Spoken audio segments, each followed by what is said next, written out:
এখন আমরা এই উদাহরণের মাধ্যমে আমরা যে দুইয়ের মধ্যে তুলনা হয় সেক্ষেত্রে যে কিভাবে পজিটিভ এবং কম্পারেটিভ করা হয় বা করা যায় সেই বিষয়টা সম্পর্কে দেখার চেষ্টা করব। আরেকটা বিষয় আপনাদেরকে আগেও বলছি যে দুইয়ের মধ্যে যদি তুলনা হয়, হতে পারে সেটা দুইজন ব্যক্তি বা দুইটা বস্তুর মধ্যে তুলনা, সেই ক্ষেত্রে আমাদের কখনোই সুপারলেটিভ হবে না। সুপারলেটিভ হতে হলে দুইয়ের অধিকের মধ্যে হতে হয়। তো খেয়াল করুন এখানে, my pen writes as good as yours. তো এই ক্ষেত্রে আপনাদেরকে আমি রুলসের মধ্যে বলছিলাম যে পরের সাবজেক্টটাকে আগে আনতে হবে এবং আগের সাবজেক্টটাকে পরে নিতে হবে। আর সেন্টেন্সটা যদি অ্যাফার্মেটিভ হয় তাহলে নেগেটিভ করতে হবে, আর নেগেটিভ হলে সেটাকে অ্যাফার্মেটিভ করতে হবে। অর্থাৎ নট থাকলে বাদ দিতে হবে, না থাকলে আনতে হবে। তো এইখানে খেয়াল করুন সেন্টেন্সটা কি আছে, কোন ডিগ্রিতে আছে, পজিটিভ। তো আমাদের অবশ্যই কি করতে হবে, কম্পারেটিভ ডিগ্রি করতে হবে। তো কম্পারেটিভে করতে হলে কি করতে হবে, সাবজেক্ট পরেরটা আগে আনতে হবে এবং আগেরটা পরে নিতে হবে, সেটা হোক কম্পারেটিভ বা পজিটিভ যাই করি না কেন। তো দেখুন ইয়োর্স, তো এই বিষয়টা ইয়োর্স যদি আমরা এখানে শুরুতে নিয়ে আসি তাহলে এটা আমাদের হবে না। তো ইয়োর্সটা হচ্ছে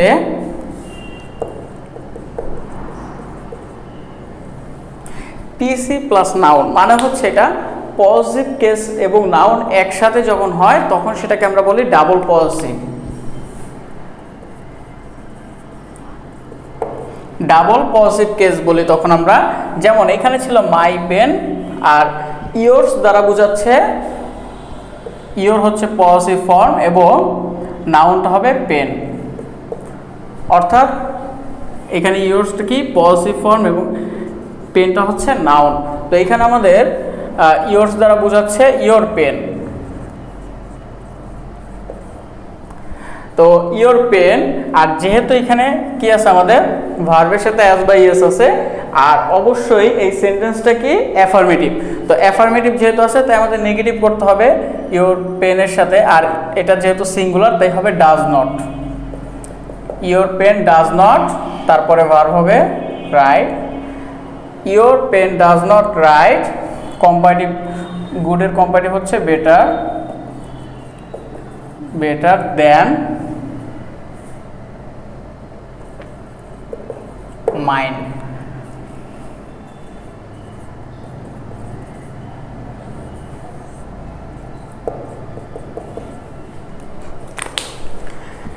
এই বিষয়টা একটু ভালো মতো খেয়াল করুন। এখানে আমি কি লিখছি, মানে ছিল কি এখানে my pen writes as good as yours. আমার কলম তোমার কলমের মতোই কি করে ভালো লেখা যায়, তোমার কলম মতোই কি করা যায় ভালো লেখা যায়। তাহলে ইয়োর্স দ্বারা ছিল হচ্ছে ইয়োর পেন। তারপরে এখানে যেহেতু অ্যাফার্মেটিভ সেন্টেন্স ছিল তাহলে আমাদের এটাকে নেগেটিভ করার জন্য ডাজ নিয়ে আসছি আমরা এবং নট আসছে। তারপরে আমরা জানি ডু ডিড ডাজ এগুলো হচ্ছে আবার মডেল অক্সিলারি ভার্ব এবং এরপরে কি হয় ভার্বের বেস ফর্ম। তো বেস ফর্মটা লিখলাম রাইট। তারপরে দেখুন পজিটিভ ফর্ম ছিল গুড, এবার এটার কম্পারেটিভ ফর্ম লিখলাম বেটার, আর কম্পারেটিভ ফর্মে সবসময় কি আসে দেন। এরপরে পরের সাবজেক্টটা অর্থাৎ শুরুতে যেই সাবজেক্ট ছিল অর্থাৎ আগের সাবজেক্টটা পরে যাবে, আর পরের সাবজেক্টটা কি আমরা যেহেতু শুরুতে নিয়ে আসছি তাহলে এখানে মাই পেনের পরিবর্তে লিখলাম মাইন। এখন কেউ যদি দেন মাই পেন এটাও যদি কেউ লেখেন তাও কারেক্ট, তবে অ্যাডভান্স লেভেল আমরা এখানে চেষ্টা করব যে এখানে কি লেখার, মাইন লেখার। যদি কেউ এটা মনে না রাখতে পারেন যে মাই পেন অর্থাৎ এখানে পজিটিভ কেস এবং নাউনের পরিবর্তে ডাবল পজিটিভ হয়, সেই ডাবল পজিটিভটা যদি আপনাদের মনে না থাকে তাহলে যদি কেউ মাই পেনও লিখেন তাও আপনাদেরটা হবে, কোনো সমস্যা নাই। তো আশা করি এই বিষয়টা আপনারা বুঝতে পারছেন। আর একটু খেয়াল করবেন এই বিষয়গুলো, অর্থাৎ আরও প্র্যাকটিস করলে আপনাদের এই বিষয়গুলো আরও ক্লিয়ার হয়ে যাবে। তারপরে খেয়াল করুন এখানে কি আছে, dishonour is not as preferable as death. এখানে একটা সাবজেক্ট হচ্ছে ডিসঅনার, এটা সাবজেক্ট 1 যদি ধরি, এটা হচ্ছে সাবজেক্ট 2। তো এই ক্ষেত্রে দেখুন এটা আছে পজিটিভ ডিগ্রিতে, এটাকে কম্পারেটিভ করতে হবে আমার। তো আমাদের যদি এখানে কম্পারেটিভ করতে হয় তাহলে পরের সাবজেক্ট আগে আসবে। ডেথ। এখন দেখুন ইজ নট আছে, তার মানে কি নট থাকলে বাদ দিতে হবে, না থাকলে আনতে হবে। তাহলে ডেথ ইজ কি ছিল? প্রেফারেবল। তাহলে প্রেফারেবল যেহেতু একের অধিক সিলেবাল, তাহলে মোর অথবা এখানে কেউ যদি লেস আনতে চান তাও কিন্তু আনতে পারবেন, কারণ আপনাদের কিন্তু আমি আগের যে লেকচারটা ছিল সেই রুলসের মধ্যে কিন্তু আমি দেখানোর চেষ্টা করছি।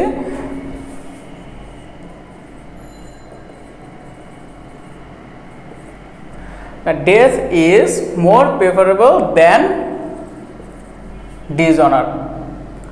তো এখানে লেস দিলে অর্থটাই সম্পূর্ণ চেঞ্জ হয়ে যায়, তাই এখানে আমরা মোরই রাখবো।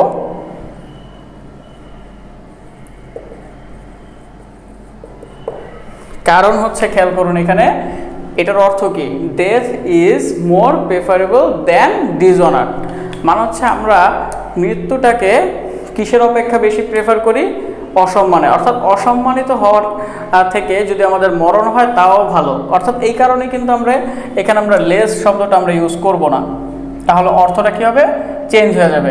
তো নর্মালি আমরা লেসও কিন্তু ইউজ করতে পারি, কোনো সমস্যা নাই। যদি আপনার গ্রামাটিক্যালি যদি চিন্তা করি তাহলে এটা কারেক্ট, বাট অর্থগতভাবে কিন্তু এটা অনেক সময় আমাদের হয় না।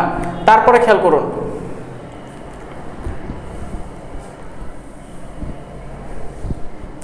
তারপরে দেখুন এর পরের রুলসটা কি আছে?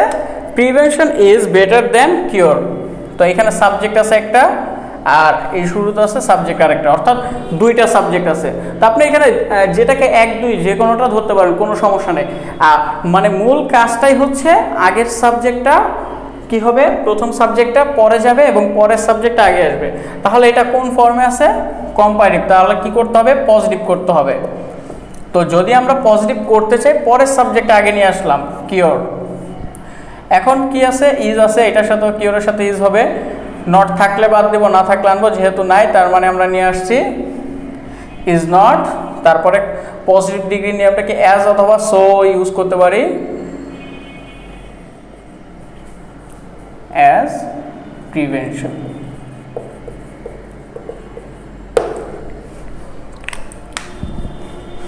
একদম সিম্পল একটা বিষয় যে পরের সাবজেক্টটা আগে এবং আগের সাবজেক্টটা পরে যাবে।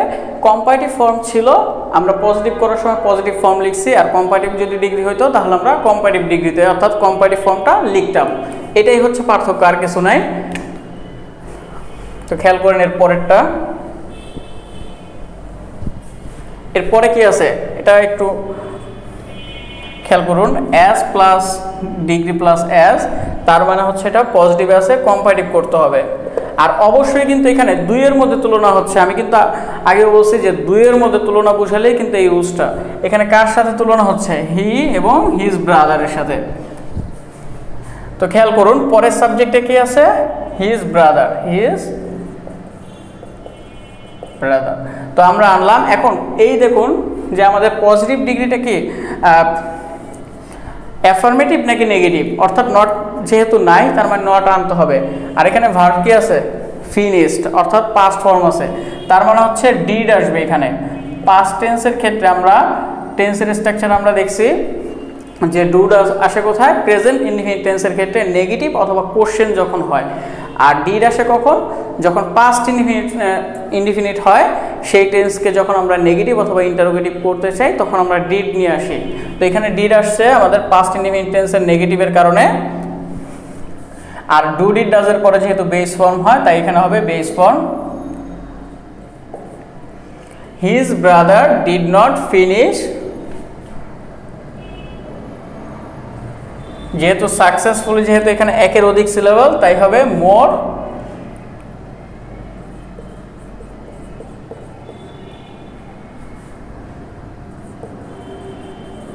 মোর সাকসেসফুলি দেন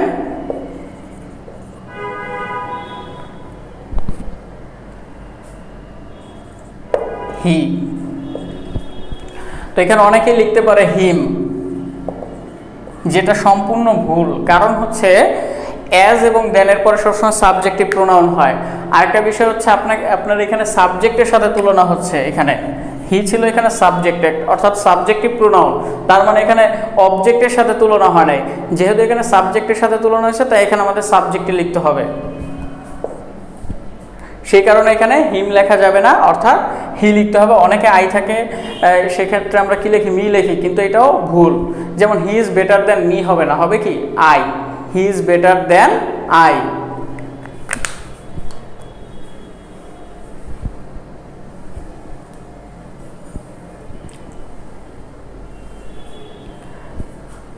এরপরে সর্বশেষ যে উদাহরণটা আছে সেটা একটু খেয়াল করেন।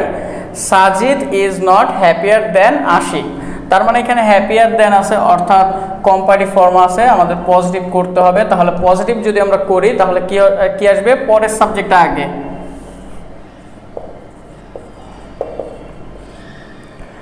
আশিক, এখন এখানে খেয়াল করুন ইজ আছে, তাই আশিকের সাথেও কি হবে, ইজ।